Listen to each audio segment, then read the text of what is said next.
आप लोग सवाल पूछना तो पूछ लो आप, वरना तो पूरा तमहीद बांध दी है। अब आपको सवाल है तो वफ कानून के बारे में पहले सवाल अगर आप करें तो बेहतर होगा। आपकी मर्जी। आज जो प्रेस कॉन्फ्रेंस रखी गई है इसका क्या मकसद? नहीं, मकसद यही है कि all India Muslim personal law board की जानिब से जो एक काला कानून मरकजी हुकूमत बीजेपी और नरेंद्र मोदी की हुकूमत ने बनाया है, उसके ख़िलाफ़ all India Muslim personal law board पूरे मुल्क में एक अवामी एहतजाज के प्रोग्राम को तय किया है और उस प्रोग्राम के लिहाज से एहतजाजी जलसे हो रहे हैं, राउंड टेबल कॉन्फ्रेंस हो रही है, हमारे दीगर अपनाए वतन से मुलाकातें भी हो रही हैं और 30 तारीख़ के दिन बत्ती गुल का प्रोग्राम है, ह्यूमन चेन का प्रोग्राम है। तो बकरीद तक करीब 6 जून तक इस तरह के अवामी प्रोग्राम पूरे मुल्कगीर पैमाने पर चलाए जा रहे हैं और इसीलिए कल परभनी में एक बहुत अजीमुशान वक्फ कानून के ख़िलाफ़, वक्फ तरमीमी कानून के ख़िलाफ़ एक जलसे आम भी हुआ है और आज मालेगांव में ख़वातीन का एक प्रोग्राम होगा और फिर कल जलसे आम भी होगा। हमारे कासिम रसूल साहब तर्जुमान है all India Muslim personal law board के, वो भी आए हैं। तो आप हम दोनों सवाल कर सकते हैं, मुझसे करके मेरे को छोड़ दो, आप मेरे को जाने का है ज़रा। क्या लगता है बिल वापस होगा, इसके लिए जो मेहनत की जाएगी? नहीं, इंशाल्लाह हमारा तो डिमांड पर्सनल लॉ बोर्ड का एक ही मुतालबा है, ये वक्फ तरमीमी कानून जो बनाया गया है ये हमारे आइन के चैप्टर 3 फंडामेंटल राइट्स का वायलेशन करता है, चाहे वो दफ़ा 14 हो, 15 हो, 25 हो, 26 हो, 29 हो। और दूसरी बात यह है कि क़ानून के ज़रिए से नरेंद्र मोदी की हुकूमत मुसलमानों के ईमान पर, मुसलमानों की मस्जिदों पर, दरगाहों पर, खानखाहों पर, इमाम बाड़ों पर एक हमला कर रही है और इस कानून बनाने का मकसद वफ़ की जायदाद को बचाना नहीं है बल्कि वफ़ की जायदादों को मुसलमानों से छीनना है। मकसद ये नहीं है कि वफ़ की जायदाद की आमदनी में इजाफा हो बल्कि जो ख़ाबिज़ हैं, लैंड ग्रैबर हैं, उनको मालिक बनाना है। तो हमारी कोशिश चल रही है, इंशाअल्लाह अल्लाह की ज़ात से पूरी उम्मीद है कि इंशाअल्लाह ये कानून को वापस लेना पड़ेगा। जिस तरह नहीं, अभी कासिम रसूल साहब से पूछ लीजिए, पॉलिटिकल मत करिए। एक जिस तरह जो हमला हुआ है कश्मीर में, उसके बाद पंतप्रधान दौरा कैंसिल करके आते हैं और दिल्ली में आके बैठते हैं और वापस फिर उन्हें बिहार में जाके अपने प्रचार में लग जाते हैं। किस तरीके से आप उनके नज़रिए को देखते हैं? अब उनसे पूछिए, मैं उनका नज़रिया कैसे बोलूँ? उनका जो नज़रिया है हम उसके खिलाफ रहे और खिलाफ ही रहेंगे, वो उनको पूछना चाहिए आप लोगों को। आप ना टीवी पे दिखा रहे तो मैं क्या करूं? कल हेमंत बिश्व शर्मा ने एक प्रेस कॉन्फ्रेंस किया है, उन्होंने बताया कि असम के एक खासदार विदाउट राज्य और केंद्र सरकार को इन्फॉर्मेशन दिए ज़मीनी रास्ते से पाकिस्तान और नेपाल और सऊदी अरब जाकर आए हैं। तो उन्होंने बताया कि ये ज़मीनी रास्ते सऊदी अरब गए उन्होंने? हाँ, ऐसा उन्होंने प्रेस कॉन्फ्रेंस में बताया। नेपाल के रास्ते? हाँ, नेपाल के रास्ते नहीं, सऊदी अरब गए पैदल हो? नहीं, जमीनी रास्ते से गाड़ी से गए या कैसे भी गए? तो मेरे को नहीं मालूम भाई। अब गए तो उनसे पूछना चाहिए, क्योंकि नेपाल तो कोई जा सकता है, ममनू नहीं है। और कहाँ गए बोले? पाकिस्तान में कुछ दिन रहे, कुछ दिन नेपाल में रहे और वहाँ से गई वो सऊदी अरब में जाकर आए विदाउट सिक्योरिटी इन्फॉर्मेशन के। नहीं तो कोई एमएलए एमपी गए, उन्होंने एमपी कहा, असम के एमपी गए। असम के एमपी अगर जाते हैं तो आपको परमिशन लेके जाना नहीं पड़ता। कानून ये है कि अगर कोई किसी भी फॉरेन कंट्री से कोई कॉन्फ्रेंस कर रहा है तो अगर वहाँ से दावतनामा आता तो आपको गवर्नमेंट ऑफ इंडिया को लिख के परमिशन पूछना पड़ता है कि फलां मेरे को दावत दे रहे हैं कॉन्फ्रेंस में शिरकत करने के लिए। आपको डिस्क्लोज करना पड़ता है कि वो क्या आपका टिकट दे रहे, क्या आपको ठहरने का इंतजाम करा दे। क्या गवर्नमेंट ऑफ इंडिया के परमिशन के बाद ही आप कॉन्फ्रेंस में आप शिरकत कर सकते हैं, अगर परमिशन दिए तो। अब मेरे को नहीं मालूम पूरे फैक्ट्स, वो गए किस बुनियाद पर गए, क्या गए, मेरे को तो नहीं मालूम। ये हुकूमत ने जो अभी मौजूदा जवाब दाखिल किया है कि ये मजहब का नहीं, हिस्सा नहीं? नहीं देखिए, अब ये हमारे वकला जो है इंशाल्लाह जब पेशी होगी उस पर कोर्ट में बोलेंगे। सब जुडिस मैटर के ऊपर ऐसा आप नहीं बोल सकते। जो भी है कोर्ट में हमारे वकला हैं, माशाल्लाह से all India Muslim personal law board उसमें पार्टी है। इंशाल्लाह कोर्ट में इस पर बहस होगी। सर, आमखास मैदान में 28 तारीख को जलसा होने वाला था, पोस्टपोन हो गया, तो उसकी तारीख तय हुई है? अब ये नहीं मालूम, ये तो मुकामी मुंतजमीन से आपको पूछना पड़ेगा, मेरे को नहीं मालूम। अपने ऑफिस से चेतावनी दी है। हाँ, पाकिस्तान ने ऑफिस से चेतावनी दी है और कुछ राउंडिंग अपना हमले की भी कुछ कोशिश कर रहा है। देखिए, ऑल पार्टी मीटिंग में जब हम गए थे, उस ऑल पार्टी मीटिंग में तमाम opposition parties, non India opposition parties ने हुकूमत को ये कहा है कि आप इंसाफ दिलाने के लिए जो इक़दाम करेंगे, जिन लोगों के अफराद ख़ानदान को इन दहशत गर्दों ने जान ली है, हम उसकी तायीद करेंगे। तो अब हुकूमत जो है अपना इक़दाम करेगी। अब पाकिस्तान जो ये बातें कर रहा है, पाकिस्तान को ये नहीं मालूम, ये मालूम होगा उन लोगों को कि उनका जो सालाना बजट है वो हमारे मिनिस्टर डिफेंस के बराबर नहीं है। आप क्या बराबरी की बात कर रहे हैं? उनका टाइम जो है आधा घंटा पीछे है, उन आधा घंटा पीछे नहीं है, उन्होंने 30 साल पीछे भारत से। तो ये उनके पास ही बहुत बड़े मसले मसाइल है। बलूचिस्तान में टीटीपी का मसला है, आप उसको देखो। आप जो दहशत गर्दों को वहां पर पनाह दे रहे, उनकी ट्रेनिंग कर रहे और उनको हमारे वतन में भिजा कर मासूम लोगों का खून बहा रहे, ये सरासर गलत है, ये दहशत गर्दी है। और आप अंदाज़ा लगाइए कि 26/11 का वाक़या मुंबई में हुआ था। एक एक्यूज है जिसके ऊपर अमेरिका ने भी सैंक्शन लगाए, उसका नाम ज़कीउर रहमान लखवी है। उन्हें जेल में रह के बच्चे पैदा करा। उन्हें कोई जेल में रह के बच्चे पैदा करता क्या? बोलो आप मेरे को। आप प्रमोट कर रहे दहशत गर्दों को वहां पे रह के हमारे मुल्क के खिलाफ, तो कोई मुल्क क्यों खामोश बैठेगा? और आप तो सरासर नाइंसाफी कर रहे, मजहब का नाम पूछकर आप गोली मार रहे। इनकी आइडियोलॉजी में और आईसिस की आइडियोलॉजी में कोई फर्क नहीं है। बिलाल भुट्टो ने कहा है कि बिलाल भुट्टो ने कहा है कि पानी अगर बंद करेंगे तो खून की नदियां बहेगी। छोड़िए ना, बचपने की बातें नहीं करना। उनके नाना से क्या हुआ था उनको नहीं मालूम, उनकी वालदा से क्या हुआ था उनको नहीं मालूम। उनकी वालदा को दहशतगर्द मार दिया, तो कम से कम उन्होंने तो ये बात नहीं करना।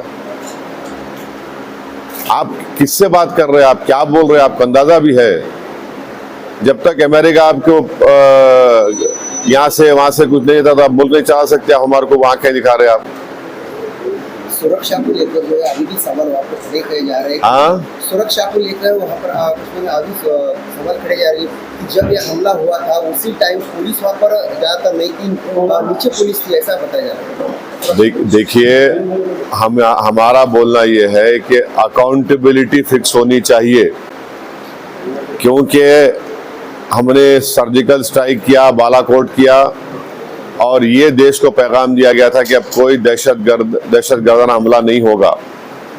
इसके बावजूद भी पाकिस्तान से टेररिस्ट आकर हमारे देश में हमला करते, लोगों की जानें लेती हैं। तो मोदी हुकूमत को अपनी डिटरेंस पॉलिसी को सही करना पड़ेगा। और जहां तक ये सवाल है कि उस मेडोज पे, बैसरन मेडोज पे पुलिस या सीआरपीएफ नहीं थी, तो ये भी मालूम करने की ज़रूरत है। तीसरी बात यह है कि ये दहशतगर्द कैसा वहां से बॉर्डर क्रॉस करके पहलगाम में, ये भी मालूम करने की ज़रूरत है। तो ये सब चीज़ें हैं और हम उम्मीद करते हैं कि हुकूमत जो है इसकी अकाउंटेबिलिटी फिक्स करेंगी और ये देखना पड़ेगा उनको, ये तो काम सरकार का है वहाँ पे। और हम ये भी कह रहे हैं आप लोगों से, आपके कई ऐसे टीवी चैनल है जो गैर ज़रूरी कश्मीरियों के खिलाफ नफरत भड़काने की कोशिश कर रहे हैं। याद रखिए, अगर हम इस तरह का काम करेंगे तो चाहे वो पाकिस्तान हो या लश्कर LET हो, ये लोग खुश होंगे। इनका मकसद एक ही है कि इस मुल्क में हिंदू और मुसलमानों में नफरत और बढ़े। तो इसलिए हमको उनको नाकाम करने का मौसर तरीका यह है कि हम इस तरह के झूठे प्रोपेगेंडे को ना करें। सबसे ज्यादा अगर नुकसान हो रहा है तो कश्मीरियों का हो रहा है, सबसे ज्यादा अगर खून बहा है उस सरजमीन में तो कश्मीरियों का बहा है। तो कश्मीरी हम, जैसा कश्मीर हमारे मुल्क का अटूट हिस्सा है, कश्मीरी भी हमारे मुल्क का अटूट हिस्सा है। और आप लोगों को शायद नहीं मालूम होगा कि पिछले जुमे के दिन मीरवाइज श्रीनगर की जामा मस्जिद में 2 मिनट की खामोशी अख्तियार किए उन टेररिस्ट से जो हमला किया था उन लोगों को ताज़ियत पेश करने के लिए। चलिए, अब खासुर रसूल साहब और जनरल सेक्रेटरी साहब आए हुए हैं। 11 बजे का टाइम, 11 बजे के आपने नहीं 11 बजे नहीं, 11 बजे का टाइम नहीं था, 10 बजे। मौलाना आप बोलिए, आप 10 बजे बोले। 10 बजे नहीं, मेरे को 10 बजे बोले, मैं 10 बज के 15 मिनट पे आया। एक सवाल ले लो, एक सवाल। अच्छा, मेरे को नहीं मालूम। अच्छा, आपको क्या पूछना है पूछ लो, पूछ लो आप। नहीं, मगर आप मेरे जाने के बाद वो लेंगे ना आप लोग। थोड़ा पीछे हट जाओ। देखिए, मैं यहाँ पर all India Muslim personal law board ने कल परभनी में जो हमारे पूरे मुल्क में इस वक्फ अमेंडमेंट एक्ट के खिलाफ जो एक प्रोटेस्ट का ऐलान all India Muslim personal law board ने किया, कल हमारी एक बहुत कामयाब पब्लिक प्रोटेस्ट मीटिंग हुई परभनी में, और इसीलिए हम यहाँ पर औरंगाबाद भी आए थे आपसे उनसे मिलने के लिए। अब आपको सवाल है तो पूछिए, और पूरा तफसील प्रोटेस्ट का प्रोग्राम जनरल सेक्रेटरी साहब कासिम रसूल साहब आपको बताएंगे। जी, अभी जो भारत पाकिस्तान का जो मसला चल रहा है, युद्ध होने की कगार पर ये सब आ चुका है, क्या भूमिका है? नहीं, देखिए, ऐसा मत बोला करिए आप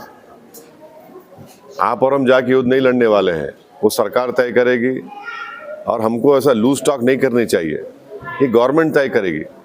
मगर हमारा एक ही गवर्नमेंट से डिमांड है कि ये जो मोदी सरकार की जो डिटेरेंस पॉलिसी है उसको दोबारा उनको देखने की ज़रूरत है, क्योंकि सर्जिकल स्ट्राइक हुआ और फिर बालाकोट हुआ और देश को ये बताया गया था कि अब इसके बाद ये लोग इस तरह की हरकत नहीं करेंगे, मगर फिर कर रहे हैं।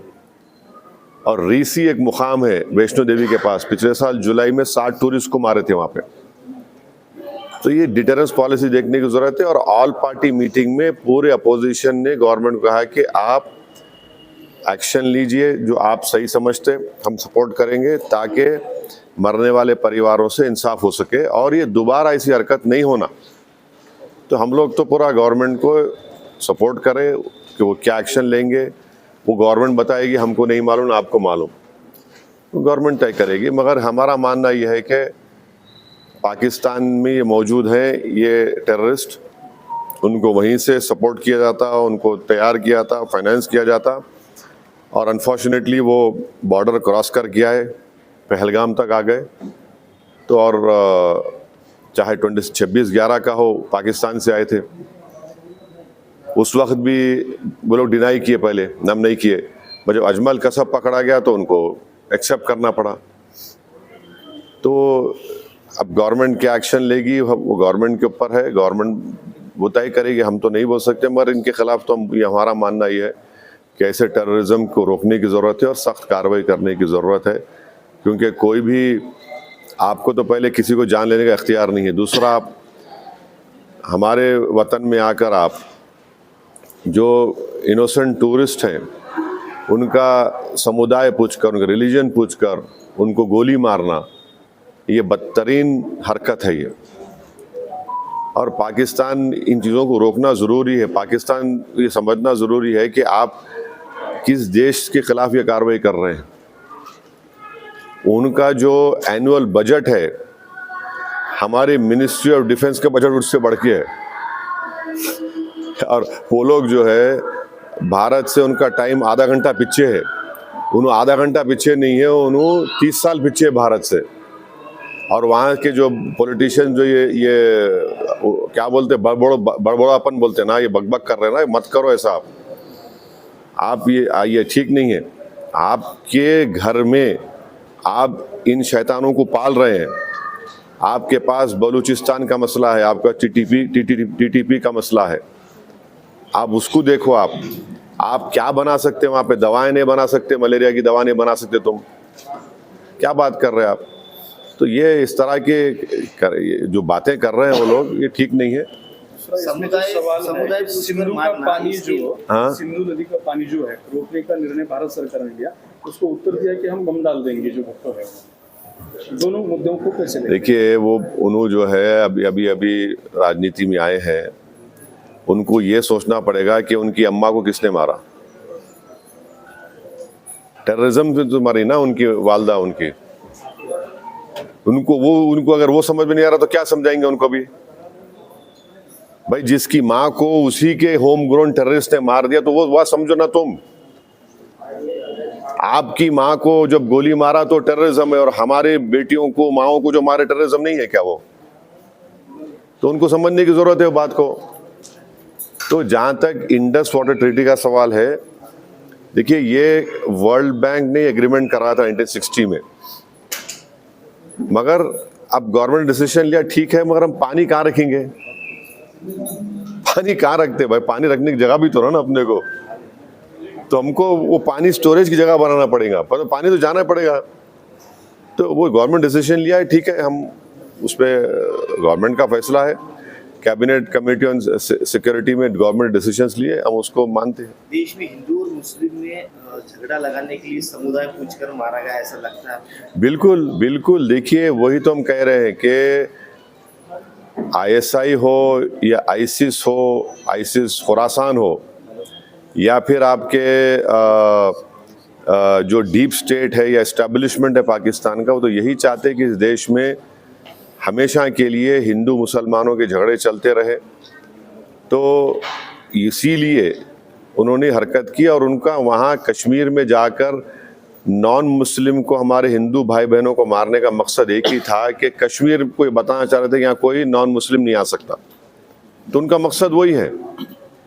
तो हम पूरे देशवासियों से अपील कर रहे हैं कि आप ऐसे वक्त पे, अपनी पॉलिटिकल डिफरेंसेस होंगे, मगर आप उन लोगों को कामयाब होने मत दीजिए जो इस देश को कमज़ोर करना चाहते हैं, इसकी यूनिटी को कमज़ोर करके। कश्मीर पर जैसा कि नाम लेकर मारा गया कहा जा रहा है, तो उसी तरह से अब मुल्क में हिंदू मुस्लिम किया जा रहा है। बीजेपी के लीडरान जो है तो नाम लेकर पूछ कर मार रहे हैं। दादर का वाकया सामने आया।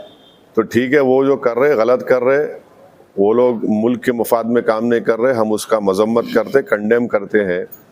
अब आपके ही डिप्टी चीफ मिनिस्टर महाराष्ट्र के, वो खुद बोल रहे कि वो जो बच्चा जो जान दे दिया अपनी, आदिल, वो तो अपनी जान दे दिया ना। वो कहाँ देख रहा था कि मुसलमान हिंदू देख रहा, इंसान को देख रहा था। वो जान बचाने के लिए वो टेररिस्ट से वेपन छीनने की कोशिश किया, उसको मार दिए। तो ये जो अगर हमारे देश में से कोई कर रहा है, गलत है, ये इसको हम कंडेम करते हैं। सरकार ने जो अल्टरनेटिव दिया था कि पाकिस्तानी उनको पाकिस्तान भेजा जाए, वो चले जाए, मगर ये आपकी राज्य सरकार में जो है देवेंद्र फडणवीस बोल रहे कि पूरे गए, और एकनाथ शिंदे जी बोल रहे 160 आदमी बाकी है। मेरे को नहीं मालूम भाई, तो गवर्नमेंट बोल रहे हैं। युद्ध कितना महंगा पड़ेगा भारत को? अरे भाई, अभी गवर्नमेंट को छोड़ो ना, ऐसा लूज टॉक मत करिए। गवर्नमेंट का डिसीजन होगा, गवर्नमेंट पूरा सोच के फैसला करेगी। नहीं, सुनिए, एक मिनट सुनिए। गवर्नमेंट क्या करेगी नहीं करेगी वो गवर्नमेंट तय करेगी। हमारा बोलना, अपोजिशन कहता है कि आप इस पर स्ट्रांग एक्शन लीजिए, ये खत्म होना ये चीज। अब वो कैसा एक्शन लेंगे, क्या लेंगे, गवर्नमेंट पे तो थोड़ा आपको तो उन पे छोड़ना पड़ेगा ना। अब ये टीवी चैनल पे एंकर बैठकर ऐसा बोल रहे, ऐसा होगा ऐसा, अरे भाई ये मजाक है क्या? ये ऐसा गवर्नमेंट तय करेगी, क्या डिसीजन होगा वो तय करेंगे। मगर हम मेरा डिमांड ये है कि पाकिस्तान को फिर से FATF की ग्रे लिस्ट में लाना जरूरी है। फाइनेंशियल एक्शन टास्क फोर्स में उनको ग्रे लिस्ट में लाए।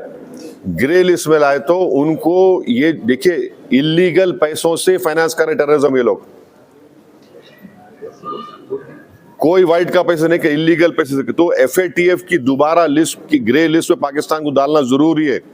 हम डिमांड करेंगे ये गवर्नमेंट से कि उनको FATF के ग्रे लिस्ट में डालो आप, तभी जाकर उनका होगा। और हम लोग पूरा उन पर साइबर अटैक करना। हमारे पास एथिकल हैकर्स है, हमारे पास नेवल और एयरफोर्स ब्लॉकेट कर सकते, इंटरनेशनल लॉ में कर सकते हम। और अगर कल कोई एक्शन गवर्नमेंट लेगी तो यूनाइटेड नेशन का कानून है आर्टिकल 51 जो सेल्फ डिफेंस में आपको राइट देता, और नॉन स्टेट एक्टर्स के खिलाफ भी आप एक्शन ले सकते। तो ये सब चीजें हैं। और भारत के संविधान में आर्टिकल 355 है। 355 के तहत कोई स्टेट में अगर एक्सटर्नल एग्रेशन होता तो सरकार की जिम्मेदारी उसको रोकने की। शहीद अफरीदी ने ऐसा स्टेटमेंट किया है, भारत भी अपने लोगों को मारता है और फिर बाद में हमारे ऊपर नाम लेता। कौन है जी इन्हें? शहीद अफरीदी। ये कौन है इन्हें? नाटक है क्या ये? छोड़ो ना, तुम क्या जोकरों का नाम ले रहे मेरे सामने, छोड़ो ना इन लोगों को। क्या बार उनको जो प्रोटेस्ट करने जा रहे हैं कैसा है उसका? हाँ बहुत अच्छा है। कल परवनी में इतना शानदार मीटिंग हुआ, आप नहीं देखे फोटो? देखिए ना फिर। तो क्या लगी है अभी आगे? अब वो सब हमारे सदर साहब आए हुए हैं, आपको तफसील सुनाएंगे। मगर हमारा देखिए, आपको हम समझा रहे हैं, पंढरपुर की मंदिर है, पंढरपुर की मंदिर में ट्रस्टी कौन हो सकता बोलो आप?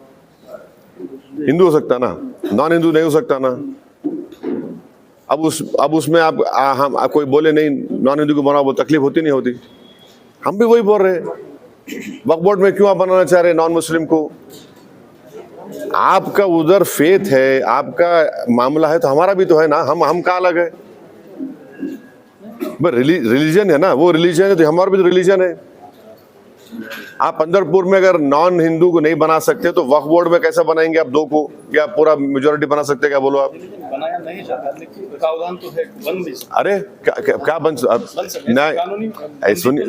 सुनिए देखिए, आपको नहीं मालूम, मैंडेटरी दो को बनाने का है और दूसरे सेक्शन में रिलीजन न्यूट्रल है, तो बढ़ के भी बना सकते हो लोग।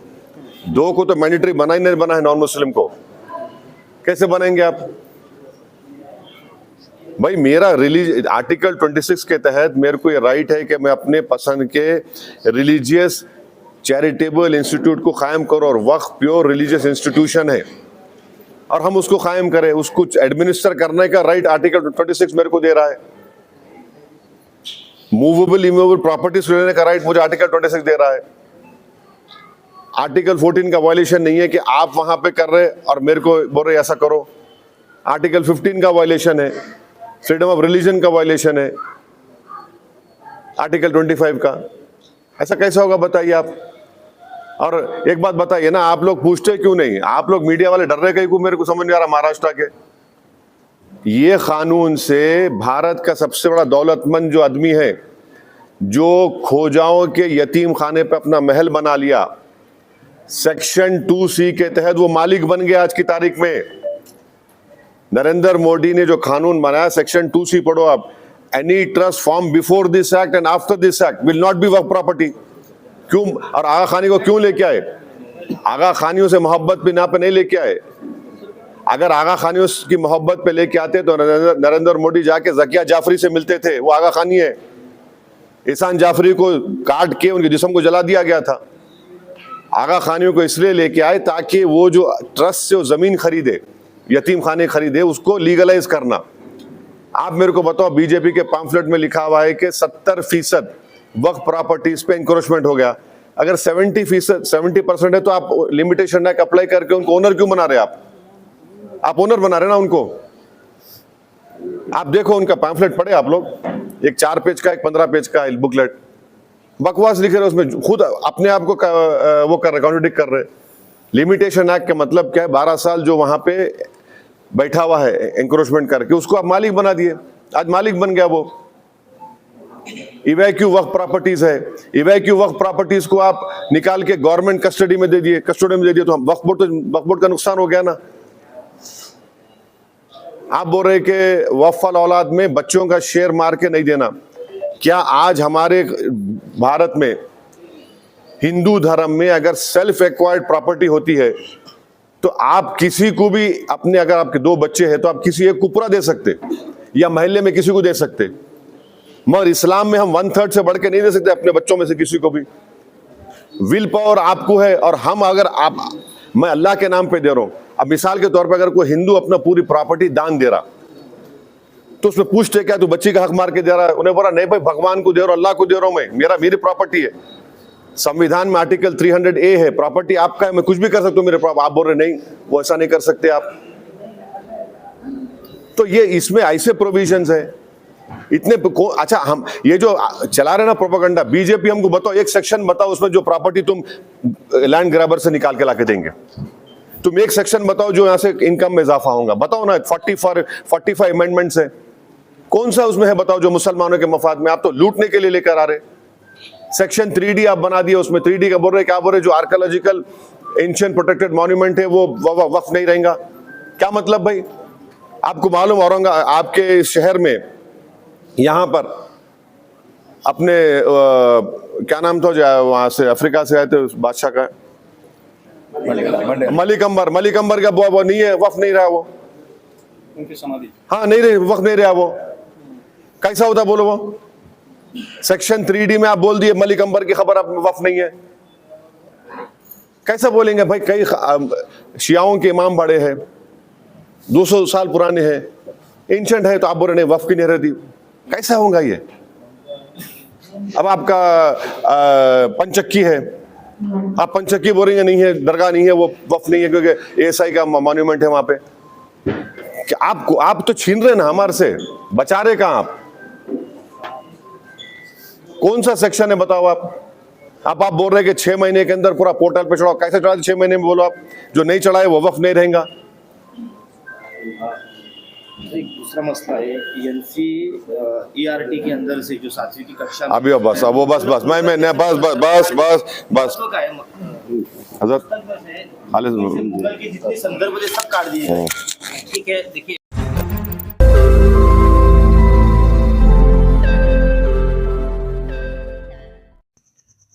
रोज नई खबरों को देखने के लिए हमारे औरंगाबाद समाचार चैनल को सब्सक्राइब कीजिए और नोटिफिकेशन पाने के लिए हमारे बेल आइकन को दबाइए ताकि हर खबर की नोटिफिकेशन आपको मिलती रहे।